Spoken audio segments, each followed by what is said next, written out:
Claudette Anderson.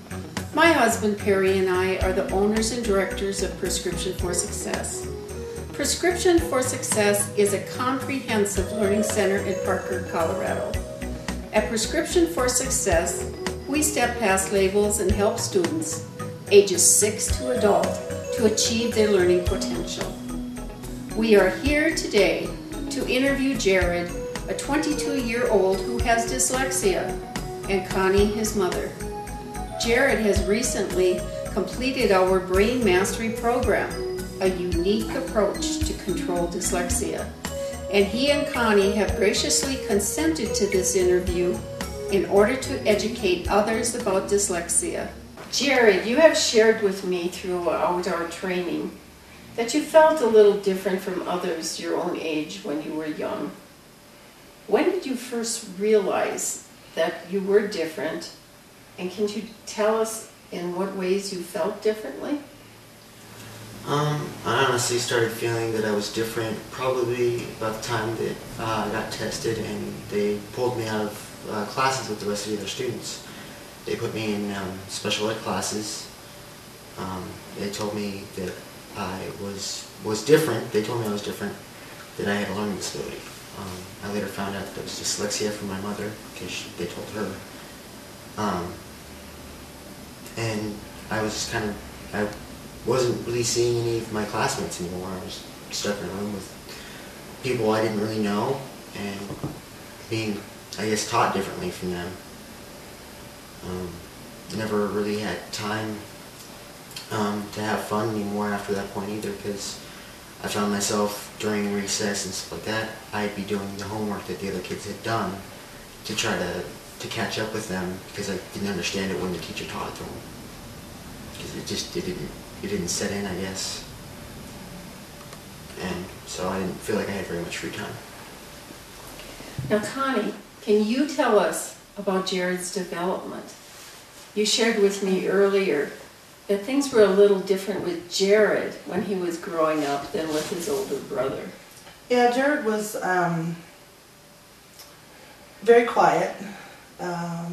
He never crawled. He went straight from laying, sitting, and then standing up, holding on to things.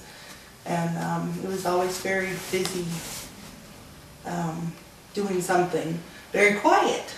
Very, very quiet. In fact, he didn't really speak sentences till he was probably about 3. Before that, he just, either his brother told me what he wanted and that's what he wanted, or he would point to things and he got what he wanted. He also used to do some funny things. When he was in a playpen, he liked to get in the corner and hold on to the edges and just shake his head as fast as hard as he could, and then he would lean back and just kind of get that dizzy thing he seemed to like a lot.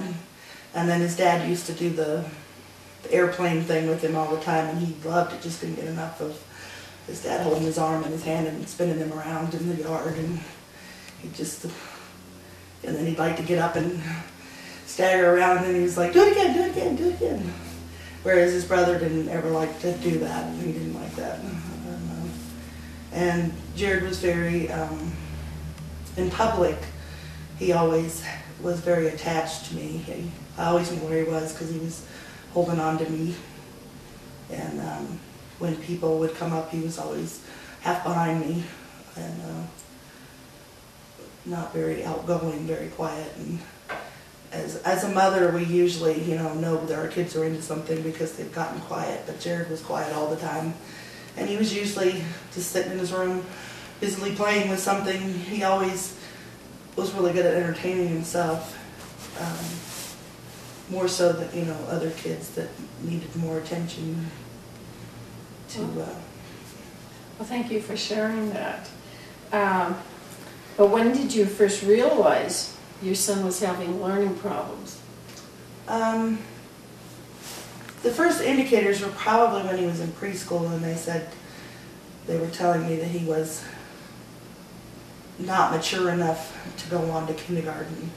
And I thought, well, that's not right, because he's very mature, for at home, and at that time I don't think it registered that anything was really wrong. He was a little younger than a lot of the students. And then kindergarten, it was the same thing, that, well, he's not quite catching on like the other kids. And then in first grade it was, well, we're getting a little concerned that he's not reading yet, or doesn't seem to be able to grasp the reading. And then we moved, and in the second grade, I noticed one day he brought home a paper, and he had this sentence that was perfectly mirror backwards written across the page. Very neatly, every letter was very neatly written, but it was just a mirror of what it should have been. And at that time I went to the teacher and I said, I think there's something wrong. In my layman's terms, the only thing I'd ever heard of was dyslexia, that had a flip kind of a thing. And they kind of blew it off at first, I don't know, that he's having difficulties, but I'm not sure that, that. And finally I persisted and they agreed to test him. Unfortunately, we moved after that, and in the new school, when I first went to interview at the new school he was going to, I told them up front that he was going to be tested, needed to be tested. So they tested him, so it was third grade when he finally was tested, and they said, yeah, dyslexia is probably part of it, but there's, I don't know, they always gave you this big long pages of stuff. But so it was about the third grade when we really, and that's when they started saying, okay, well, we're going to take him out of his class during English and spelling and those kind of things, and we'll work with him individually in those areas. And as far as I knew, that's kind of what was going on. I didn't realize, because Jared's such a quiet person, that it was affecting him emotionally, to be taken away from the other kids. It made me feel, like something was wrong with it. Well, thank you. I know that was very difficult for you, Connie, to share. But it's wonderful that you are able to show your feelings and tell your story, because there's so many others out there who are probably having your same experience, but we know so much more today, and that there is more help available today. Do you feel it affected your self-esteem as a student, Jared?